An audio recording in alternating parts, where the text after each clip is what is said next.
শইকীয়া গাৰ্গ আকৌ অসুস্থ হৈছে। আজি বিবাহ বাৰ্ষিকীৰ দিন। জুবিন গাৰ্গ আৰু গৰিমাৰ বিবাহ বাৰ্ষিকীৰ দিন। 2002 চনৰ 4 ফেব্ৰুৱাৰীত বিবাহপাশত আবদ্ধ হৈছিল আৰু জুবিনবিহীন প্ৰথমটো বিবাহ বাৰ্ষিকী।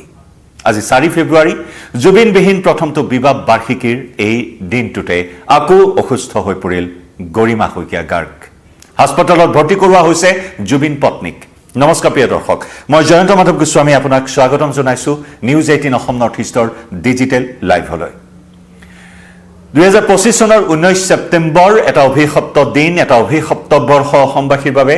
প্ৰাণৰ শিল্পী অসমীয়াৰ হিয়াৰ আমঠু জুবিন গাৰ্গে ৰহস্যজনকভাৱে 19 ছেপ্টেম্বৰত সুদূৰ ছিংগাপুৰত সাগৰতলীত নোহোৱা হৈ গ'ল আমাৰ মাজৰ পৰা।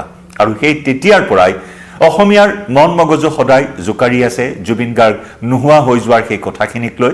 আৰু একে সময়তে জুবিন গাৰ্গৰ পত্নী গৰিমা শইকীয়া গাৰ্গৰ মনস্তাত্ত্বিক দিশ কেনেদৰে প্ৰভাৱিত হৈছে সেয়া আৰু নকৈ কোৱাৰ প্ৰয়োজন নিশ্চয় নাই।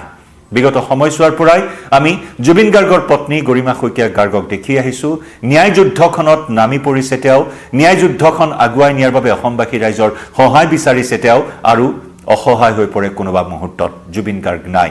এই কঠোৰ তথা বাস্তৱ সত্য মানি জুবিন গাৰ্গৰ পত্নী গৰিমা শইকীয়া গাৰ্গ কৰবাত যেন এখোজ আগুৱাই আৰু 10 খোজ পিছুৱাই যাবলগীয়া হৈছে।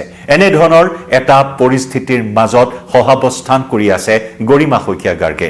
19 ছেপ্টেম্বৰৰ পৰা পত্নী গৰিমা শইকীয়া গাৰ্গে কেনেদৰে চকুলো টুকিছে সেয়া আৰু নকৈ কোৱাৰ প্ৰয়োজন নাই। আমি সকলোৱে দেখিছোঁ, সকলোৱে শুনিছোঁ। জুবিন গাৰ্গৰ পত্নী গৰিমা শইকীয়া গাৰ্গ ইয়াৰ পূৰ্বেও অসুস্থ হৈছিল। জুবিন গাৰ্গৰ মৃত্যুৰ সময়ছোৱাতো তেওঁ অসুস্থ হৈছিল। সময়ে সময়ে তেওঁক হেল্থ চেকআপ কৰোৱা হৈছিল। আৰু জুবিন গাৰ্গৰ আদ্যশ্ৰাদ্ধ সমাপন হোৱাৰ পিছত অসুস্থ হৈ পৰিছিল পত্নী গৰিমা শইকীয়া গাৰ্গ। হেল্থ চিটি হাস্পতালত কেইবাদিন ধৰি চিকিৎসা তেওঁক দিয়া হৈছিল, চিকিৎসা প্ৰদান কৰা হৈছিল, হেল্থ চেকআপ কৰোৱা হৈছিল। গুৰুতৰভাৱে অসুস্থ হৈছিল গৰিমা শইকীয়া গাৰ্গ আৰু মহানগৰীৰ হেল্থ চিটি হাস্পতালত প্ৰায় 20-25 দিন ধৰি চিকিৎসা গ্ৰহণ কৰাৰ পিছত তেওঁ পুনৰ কিছু সুস্থ হৈ ঘৰলৈ উভতি আহিছিল। আজি বিবাহ বাৰ্ষিকীৰ দিন। এবাৰ ভাবক জুবিনবিহীনভাৱে গৰিমা শইকীয়া গাৰ্গে আজিৰ দিনটো কেনেদৰে পাৰ কৰিছে। আৰু আজিৰ দিনটোতে এনেধৰণৰ এটা অভাৱনীয় ঘটনা সংঘটিত হ'ল, য'ত নেকি আজি আকৌ এবাৰ অসুস্থ হৈ পৰাৰ খবৰ এই মুহূৰ্তত সন্মুখলৈ আহিছে। আৰু এই খবৰে স্বাভাৱিকতে জুবিন গাৰ্গৰ অনুৰাগীসকলক এই মুহূৰ্তত কিছু উদ্বিগ্ন কৰি তুলিছে। উৎকণ্ঠিত হৈ পৰিছে সকলো যে যিগৰাকী মহিলাই আজি অকলে জুবিন গাৰ্গৰ এই ন্যায় যুদ্ধখন আগুৱাই নিয়াৰ বাবে আগবাঢ়ি আহিছে। আৰু আজি এনেকুৱা এটা দিন, বহুখিনি স্মৃতি, জুবিন গাৰ্গৰ সৈতে থকা স্মৃতি, পত্নী হিচাপে তেওঁৰ সেই স্মৃতিসমূহে আজি আকৌ এবাৰ তেওঁৰ মন মগজু খুন্দিয়াই ধৰিছে। এনেকুৱা এটা পৰিস্থিতিত আকৌ অসুস্থ হৈ পৰিছে তেওঁক আমি এই মুহূৰ্তত জনাব বিচাৰিছোঁ। মহানগৰীৰ আহোম গাঁৱৰ পিয়াৰলেছ হাস্পতালত তেওঁক চিকিৎসা প্ৰদান কৰা হৈছে। পিয়াৰলেছ হাস্পতালত তেওঁক ভৰ্তি কৰোৱা হৈছে। পিয়াৰলেছ হাস্পতালত মাতৃ নিবাস বৃদ্ধাশ্ৰমত থকা বৃদ্ধাসকলক আজি বিনামূলীয়া চিকিৎসা শিবিৰৰ আয়োজন কৰা হৈছিল। এই অনুষ্ঠানৰ শুভাৰম্ভণি কৰাৰ কথা আছিল গৰিমা গাৰ্গে। আজি জুবিন গৰিমাৰ এই বিবাহ বাৰ্ষিকীৰ দিনটোত পিয়াৰলেছ হাস্পতালত মাতৃ নিবাস বৃদ্ধাশ্ৰমত থকা বৃদ্ধাসকলক বিনামূলীয়া চিকিৎসা শিবিৰৰ আয়োজন কৰিছিল। আৰু এই অনুষ্ঠানৰ শুভাৰম্ভণি কৰাৰ কথা আছিল গৰিমা গাৰ্গে। অনুষ্ঠানত উপস্থিত হোৱাৰ পিছতে অসুস্থ হৈ পৰিল গৰিমা গাৰ্গ। হঠাৎ অসুস্থ হৈ পৰিল গৰিমা। বৰ্তমান পিয়াৰলেছ হাস্পতালত তেওঁক চিকিৎসা প্ৰদান কৰা হৈছে। ৰক্তচাপজনিত সমস্যা আৰু নাৰ্ভৰ সমস্যাত জুবিন গাৰ্গৰ পত্নী আক্ৰান্ত হোৱাৰ কিছু তথ্য এই মুহূৰ্তত জানিব পৰা হৈছে। ৰক্তচাপজনিত সমস্যা, ইয়াৰ পূৰ্বেও ৰক্তচাপজনিত সমস্যাৰ বাবে তেওঁক সময়ে সময়ে হেল্থ চেকআপ কৰোৱা হৈছিল। কাৰণ তেওঁৰ মানসিক যিটো বৰ্তমান স্থিতি, এই মানসিক স্থিতিটো অত্যন্ত এটা দুৰ্বল স্থিতিৰ মাজত তেওঁ আছে। কাৰণ এটা ৰহস্যজনকভাৱে জুবিন গাৰ্গৰ দৰে এটি হত্যা কৰা হ'ল। সেই হত্যা শব্দটোৱে অনবৰতে খুলি খাই আছে গৰিমা শইকীয়া গাৰ্গক। আমি অসমবাসী ৰাইজে শান্তিত থাকিব নোৱাৰা এটা কথা যে জুবিন গাৰ্গক কোনোবাই হত্যা কৰিব। যে নেকি SITৰ চাৰ্জশ্বিটত জুবিন গাৰ্গক হত্যা কৰাৰ কথা সবিস্তাৰে বৰ্ণনা কৰা হৈছে, পৃষ্ঠাই পাতে উল্লেখ কৰা হৈছে। তেনে সময়তে ছিংগাপুৰৰ ষ্টেট কৰোনাৰ্ছ কোৰ্টত আদালতত শুনানি আজি আকৌ এবাৰ সম্পন্ন হৈছে আৰু সেই শুনানিৰ সময়ছোৱাতো আন কেতবোৰ বিস্ফোৰক তথ্য সন্মুখলৈ আহিছে যে ইয়তত উঠাৰ পূৰ্বে জুবিন গাৰ্গ নিচাসক্ত নাছিল, ইয়তত উঠাৰ পিছত নিচাসক্ত আছিল।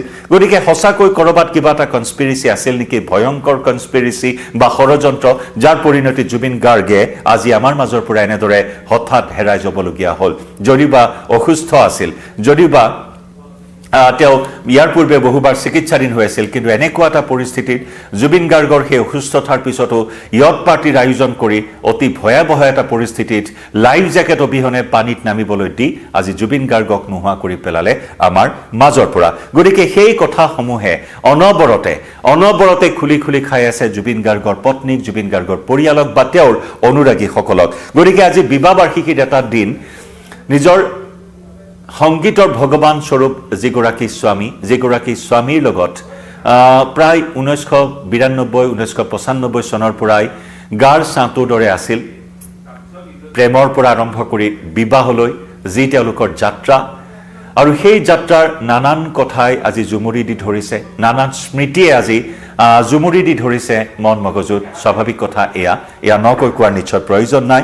গতিকে সেই যাত্ৰা, জুবিন গাৰ্গৰ সাংগীতিক যাত্ৰাখনত সদায় চাটোৰ দৰে থকা, সদায় জুবিন গাৰ্গৰ গাতে গা লগাই থকা, জুবিন গাৰ্গৰ সৃষ্টিৰাজিৰ সদায় সাক্ষী হৈ থকা, জুবিন গাৰ্গৰ সৃষ্টিৰাজিত সদায় সহযোগ কৰি যোৱা গৰিমা শইকীয়া গাৰ্গৰ বাবে কিমান কঠোৰ, কিমান কঠিন আজিৰ এই সময়খিনি বা 4 ফেব্ৰুৱাৰীৰ আজিৰ এই দিনটো। কাৰণ জুবিনবিহীনভাৱে তেওঁলোকৰ বিবাহ বাৰ্ষিকী উদযাপন কৰাটো কিমান এটা কঠোৰ বাস্তৱ আজি মুখামুখি হ'বলগীয়া হৈছে। হয়তো এনেসমূহ কথাই আকৌ এবাৰ তেওঁৰ শাৰীৰিক মানসিক স্বাস্থ্যত প্ৰভাৱ পেলাইছে আৰু যাৰ পৰিণতিত আজি আকৌ এবাৰ এনেদৰে অসুস্থ হৈ পৰিল গৰিমা শইকীয়া গাৰ্গ। আমি পুনৰ জনাইছোঁ প্ৰিয় দৰ্শক, মহানগৰীৰ আহুং গাঁৱৰ পিয়াৰলেছ হাস্পতালত তেওঁক বৰ্তমান ভৰ্তি কৰোৱা হৈছে। ৰক্তচাপজনিত কাৰণ আৰু নাৰ্ভৰ সমস্যাত ভুগিছে গৰিমাই। আৰু তাৰ মাজতে প্ৰসংগক্ৰমে উল্লেখ কৰিবই লাগিব, এই যে জুবিন গাৰ্গ আমাৰ মাজৰ পৰা হেৰাই গ'ল, এই সময়ছোৱাত নানান কথা সন্মুখলৈ আহিছে।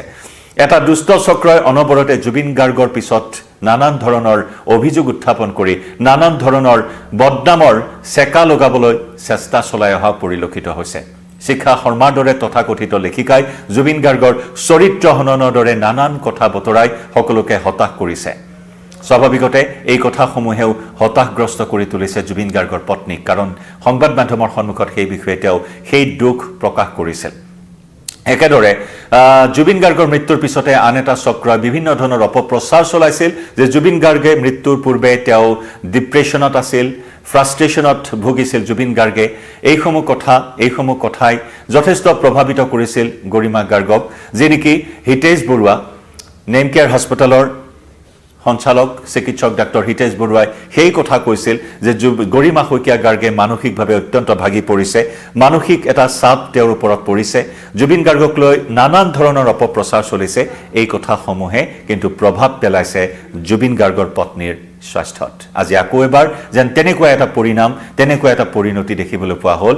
এটা বিশেষ দিন জুবিন গাৰ্গ, যি নেকি 90 দশকত সংগীতৰ পথাৰখনত ভৰি দি খলকনিৰ সৃষ্টি কৰিছিল, সংগীত শুনিবলৈ বাদ দিছিল।